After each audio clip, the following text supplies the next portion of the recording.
त्वमादिदेव पुरुषः पुराणस्त्वमस्य पूज्यस्य विश्वपरं निधानं वेत्तासि वैद्यं च परं च धाम त्वया ततं विश्वमनन्तरूप रामचंद्र भगवाननी जय। मानस लोक भारती रामकथाમાં હનુમાનજી મહારાજના સાનિધ્યમાં બિરાજમાન પૂજ્ય અને પ્રિય બાપુ વંદન. સૌરાષ્ટ્ર એ સંતોની ભૂમિ છે. એમાં અનેક સંતો મહંતો થઈ ગયા. સાથે સાથે આધ્યાત્મિક સંતોની સાથે સાથે શિક્ષણ સંતો પણ થઈ ગયા, જેવા કે નાનાભાઈ મનુભાઈ પંચોલી, અને તે સિવાય પણ શિક્ષણવિદો આપણા સમાજમાં બહુ થઈ ગયા, જે અહીંયા ઘણા બિરાજમાન પણ છે. આ નાના ભાઈએ 70 વર્ષ પહેલાં ગામડાઓના ઉત્થાન માટે આ લોક ભારતીની સ્થાપના કરી, અને એને મૂળશંકરભાઈએ પણ મનુભાઈએ બધાએ સપોર્ટ આપીને પાણી રેડીને આજે સંસ્થા આટલી મોટી બનાવી છે. ભગવાનની કૃપાથી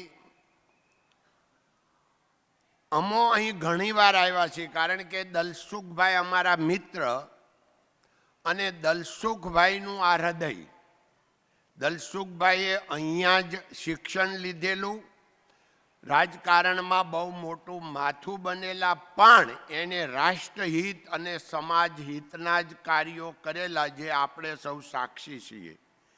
એમની સાથે આ લોક ભારતીમાં અમે ઘણા વાર રાતવાસો કર્યો છે, વિદ્યાર્થીઓ સાથે વાર્તાલાપ કર્યો છે, અને આ લોક ભારતીએ જે લોકવન ઘઉં સમાજને રાષ્ટ્રને અર્પણ કર્યા છે, એનું આમ બહુ યંગસ્ટરને ઓછી ખબર હોય, પણ આપણા ભારતમાં આપણે અમેરિકાના ઘઉં ખાતા હતા, અને આજે આજ લોકવન એટલા આખા રાષ્ટ્ર લેવલે ને વિશ્વ લેવલે પ્રખ્યાત, એનું ઉત્પાદન એટલું વધ્યું છે કે આપણે બહારથી ઘઉં મંગાવવા પડતા હતા, એના કરતાં અનેક દેશોમાંથી આપણે ઘઉં મોકલી શકીએ છીએ.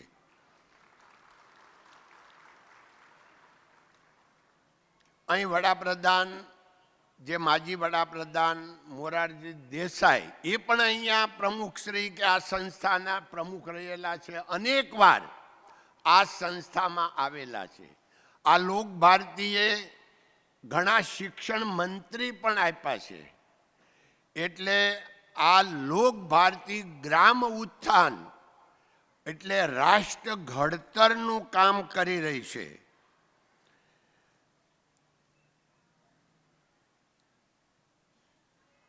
આપણે સમય સાથે સમય મિલાવવા માટે આપણે આ લોક ભારતીને યુનિવર્સિટીનો દરજ્જો મેળવ્યો છે.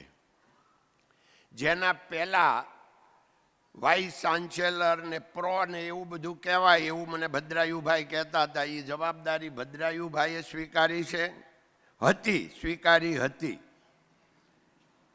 અને અત્યારે ડૉક્ટર વિશાલભાઈ, આ જ ગામના, સણોસરા ગામના જ, આ જ સંસ્થામાં ભણેલા, અને આજે એ પોતે વાઇસ ચાન્સેલરની જવાબદારી સ્વીકારી રહ્યા છે. અરુણભાઈ 50 વર્ષથી અહીંયા એમણે પોતાનું આખું જીવન સમર્પણ કરી દીધું છે, અને અત્યારે સંસ્થાની એ ધરોહર છે, પૂરેપૂરી જવાબદારી સ્વીકારી રહ્યા છે. એમને વંદન. એમની સાથે હસમુખભાઈ અને લોક ભારતીના સૌ ટ્રસ્ટી મિત્રો, સ્ટાફ મિત્રો અને ભાગ્યશાળી સણોસરા ગામના સૌ ગ્રામવાસીઓને આ તબક્કે હું વંદન કરું છું. પૂજ્ય બાપુને આ લોક ભારતી ઉપર લાગણી, પ્રેમ, ભાવ છે જ, અને એટલે જ એમણે આ રામકથા અર્પણ કરી છે.